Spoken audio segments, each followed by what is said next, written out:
Right, we're going? I think we're officially live. We are officially live. It's Friday. Hi, everybody. It's Friday. My name is James Sweeney, and this guy's name is Jose de Haro. Jose de Haro. And that's right. You know what it is on Friday. It's a little bit later than it normally is for us, but the reason why we're here today is because we still got to get this report. We still got to work out some of those tweaks. But for those of you, the thousands of viewers that we've had, actually, I want to say thank you for continuing to watch us because we've been really, really, really busy. We're happy. We're happy to have thousands of viewers. Very happy. I agree with you. It hasn't been the easiest of journeys, but at the same time, it's still a journey nonetheless. And I've had a very busy week. I'm not jet lagged anymore. Oh my God. Jose. How do you deal with jet lags? How do I deal with jet lag? I normally just I try my best to sleep. Coming from Europe, it's great because you wake up early here in the East Coast and you get more productive, and then you go to sleep like around 8 or 9 p.m. That's my well, the way you have a point, to be honest with you, but the only problem that I do have is you are very busy. You're very hectic. Yeah. Actually, I'm going to share a story really quickly before we talk about the markets. If Stories. you guys really want to know. So I landed in London last Friday morning, and when I landed at 8 o'clock in the morning, I went straight to the hotel in Kensington, and you're supposed to check in at 3 p.m., right? 3 p.m. check-in. It's not a joke. Now, when I checked in at 3 p.m., when I checked in at 8 o'clock in the morning, they said, sorry, the room's not available. There's no way you could check in early. And I looked at the lady, and I said, listen, I've got 3 business meetings today, all throughout London. In Victoria, you are the boss. Victoria, Embankment, and Buckingham Palace. And I went to all 3. I said, I had to go to all 3. Buckingham Palace? Well, right outside. The Queen? Did you meet the Queen? I definitely. Finally. I definitely met the Queen. Oh my God! But I don't know if it was the Queen from Buckingham Palace. And we'll leave it at that. She was a queen. I'm going to stay. Or he was a queen. We never know. I'm going to stay away from that comment. But the truth is, I had no choice. I had to change. I had to get my suit and tie. And I said, is there a bathroom? And in England, the bathrooms are very small. Yeah. So I couldn't fit in. Like, she goes, there's no way you're getting in there. So I said, okay, I'm just going to change in your lobby. Oh my God, you gave them... Did they give you any money? I changed the lobby. No, they didn't. I will put some money on your underwear. Oh, thank you very much. That's very sweet of you. And I'm sure, like me, a lot of girls and boys there will do the same. Well, what really happened after that is I'm standing in the lobby of this hotel in Kensington in my boxer briefs and my flight compression socks. And people were going in and out. And I changed into a whole suit, and I went up to the lady. I'm like, do you mind if I check in my bag? Because if I check in my bag, you guys could hold it. I can get it later on. And the lady goes, absolutely. You could definitely check in your bag. By the way, thank God. I loved the show. And I was like, the show? Oh, I was watching on CCTV on the security screens. Oh my God! Yeah, she was watching. Pervy. There we go. And that's how we break the ice on this Friday. That's the kind of audience that we are building up right now. Yeah, I guess so. It's a good story. God. I have to share it. It's amazing, actually. Yeah, I'm glad that you like it. I like it. Well, let's get this report. I love it. Like you half naked in a lobby of a hotel in London. That makes my Friday. Well, happy Friday, Jose. Happy Friday, James. I know that you have a very busy day, but I did have a busy day too. Okay, so what happened today? Oof, a lot of things. We had like that attack from the U.S. into a base on Syria, and then we had the jobs report. That wasn't that good. The Steve Jobs report or the jobs report? The payroll report. Yeah. Steve Jobs is in heaven. Oh, that's true. Oh, that's good. Okay. But 98,000 jobs. Oof. Much worse than expected, but at the end, then the unemployment rate was 4.5%. So if we had the jobs at a poor number, but the unemployment improved, what exactly is the situation? Well, basically, experts say that it was kind of the weather. We have a tricky weather over March, so that was kind of an excuse to that low number. Then the 4.5% unemployment rate, it's one of the lowest in nearly a decade, so that's good. And actually, salaries, which is something that the Fed follows closely, were up 2.7% over the year, and then it's like 5 cents. It's what salaries went up hourly. So there you go. Oh, 5 cents for 5 cents. 5 cents for you. Hey, look at that, everybody! I have 5 cents in my hand. Now we're getting rich in this country. But the question is, it's like this poor number. It's gonna affect the Fed interest rate hikes? No. Probably we will see another interest rate hike in June. Okay. As for now, it's true that on the first quarter, the GDP is going to be relatively low, around 0.6% according to the Atlanta Fed, which is a kind of a slowdown from the last quarter of 2016. But normally, historically, first quarters here in the US are not great because exactly what we were talking about, weather, apparently affects a lot to what's happening into the economy.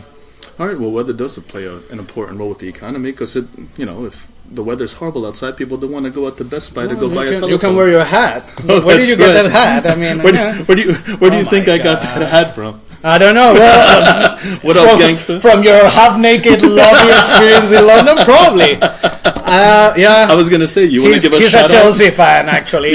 You want to give a shout out? What? That shout out. You know what a shout out is? No. Like you grab your hat. Like I'm from New York. I'm from New York City, everybody, and like you take the hat. You're like, yo, what up, son? My name is Big J. I'd like to give a shout out to all my homies over in the Boogie Down Bronx, and yeah. I think I'm gonna leave the shout outs for you. And I'm just gonna keep doing my thing. All right. Which basically is letting you know. Next topic. Yeah. Do you know that I know Jared Kushner?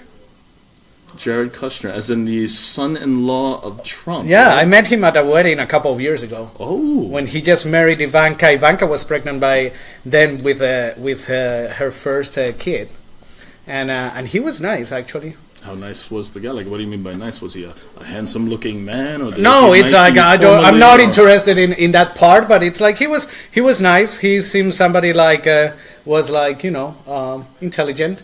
And why we are talking about this? Because apparently there's a kind of a civil war going on inside the White House. You know that the Jared Kushner, it's now one of the closest advisors for President Trump. Mm-hmm. But then also we have Steve Bannon and Reince Priebus. Like apparently Steve Bannon was banned or was out of the National Security Council this week. And that created some rumors that maybe he's going to be out at some point, that Trump is looking to shake up his all his team or part of it. So that's interesting because we are not even on the 100th day of his presidency, and we are seeing a lot of changes going on in the White House. And of course, we haven't had like any of his real big economic plans approved yet. Well, why do you think that's the case? Why haven't we seen any economic plans improved? And why have we seen so many changes without these plans being approved? Well, I think that there's different factors. He's a newbie. He's never been in politics.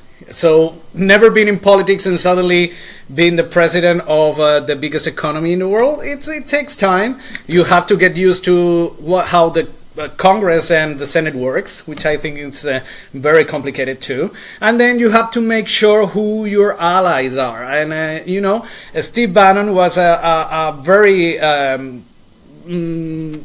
like weird figure during the campaign. It get him elected and liked around Americans, like with a populist message. But right now I think that he needs to step aside because Trump, what I think he needs, it's a little bit of a more moderate message. Wow, a more moderate message. Do you think that's possible with Trump? I think it's possible with Trump. I have still hope. Really? Yeah. And I think that if you take a look to some of his advisors, like you have Jared Kushner, you have his daughter Ivanka, Gary Cohn, the former president of Goldman Sachs.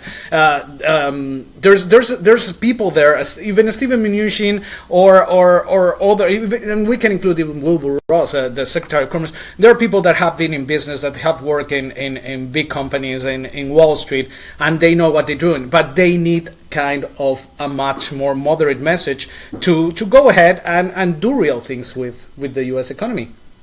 Yeah, it makes a lot of sense, to be honest with you.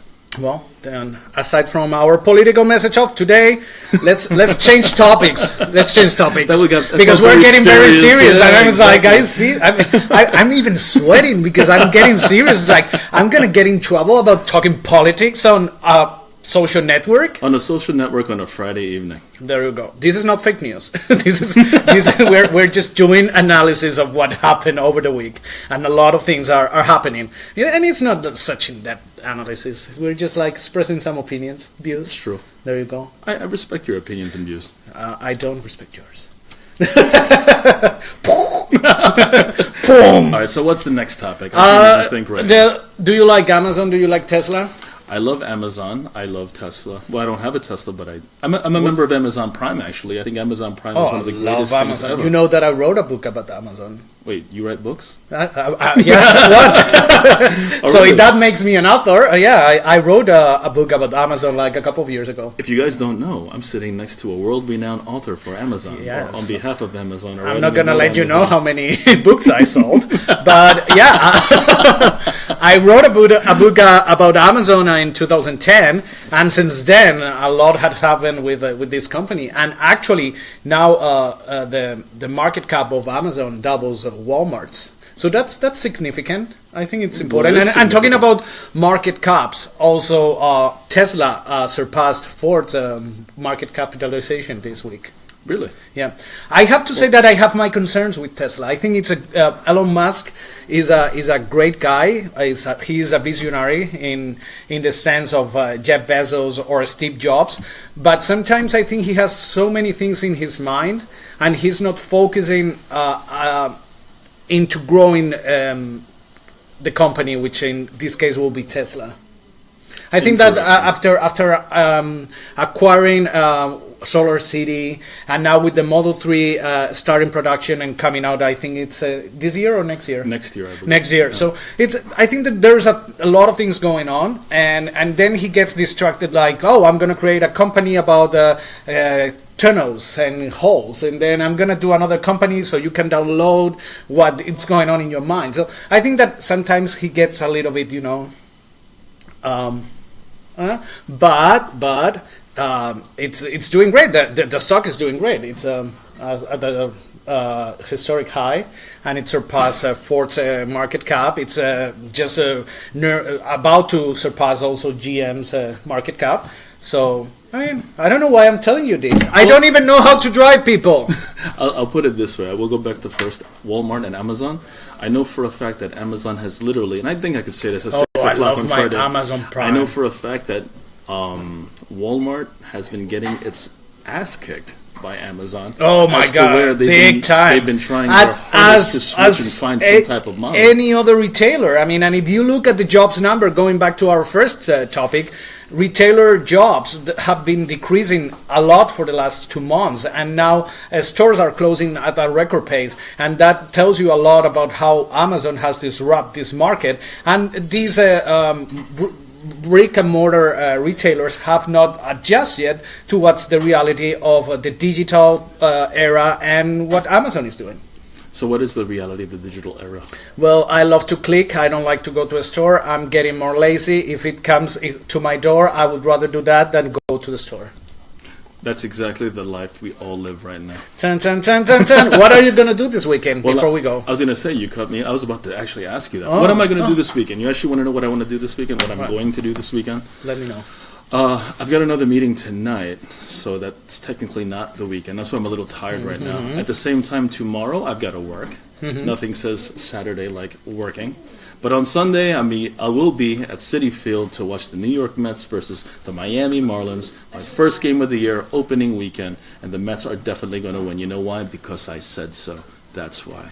Are you going to invite me to go with you at some point to any of these games? Sure. Okay, I want to... But because I'm the boss, well, technically, I'm not going to pay for your ticket. Oh, my God. Well, let's say that technically then I'm not going to be your employee and you can invite me to the game.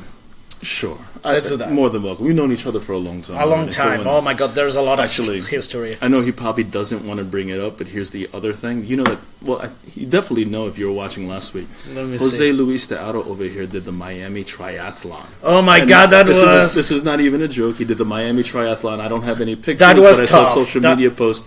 He ran, he swam, and he biked, right? Actually, you swim first, then you bike, and then you run. And I was like confident that the run was going to be the easiest part, and it was not. Wait, the running part was the hardest part? Was the hardest part. But try that on a 90-degree weather after like swimming for 45 minutes and biking for nearly an hour and something. It was tough, but I will do it again. You actually would do it again? I would do it again. I'm thinking about doing the Chicago Triathlon in August, but we'll see if that happens. Well, here's a good question I have then. If you're trying your best to go ahead and do these triathlons, you live in New York.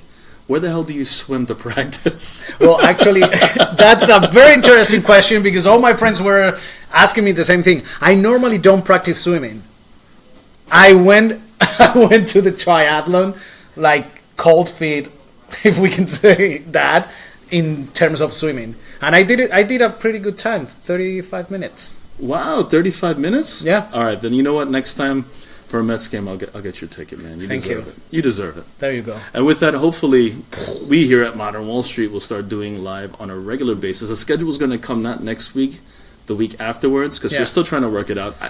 We're trying to. You guys have seen we are in beta mode. Yeah. Beta mode. In beta mode. Beta mode. And unfortunately, we're still trying to work out the scheduling. I've told you guys aren't going to see me much, and I still intend on that being the case. To be honest with you, I really do. I don't want to be James fans, don't be disappointed. He will be here because normally my colleague Remy sometimes is not here. That's true. This is what I get, and I like it. Oh, I'm going to cry. But Remy's actually very busy. She's not neglected. She's busy. I know, of course, I know that. We do nothing but support our fellow co-workers, or in this case, my employee, because, You sound very human resources. I have to be as a boss. I've been told I have to tone it down. If you know me from 10 years ago, I'm a totally different person. Well, totally. We miss Remy. Remy, hope that your real estate adventures are going okay. And in the meantime, we will see you next week, I think. Yeah, we'll see you guys all next week, definitely. And until then, I hope you like this and share it with everybody. Please share it. Tell the world to keep watching us. We've gotten nothing but good feedback. Well, let's say 90% good feedback. That 10%. That 10%. People, we know who you are. And we'll all see you guys sometime next week from Modern Wall Street. You know who I am. I'm James Sweeney. Do you know who this guy is? Jose de Haro. I'm doubting myself. Am I Jose? And with that, I'll just say let's go Mets, and I'll see you guys all, next week, right? Bye. Take care. Bye.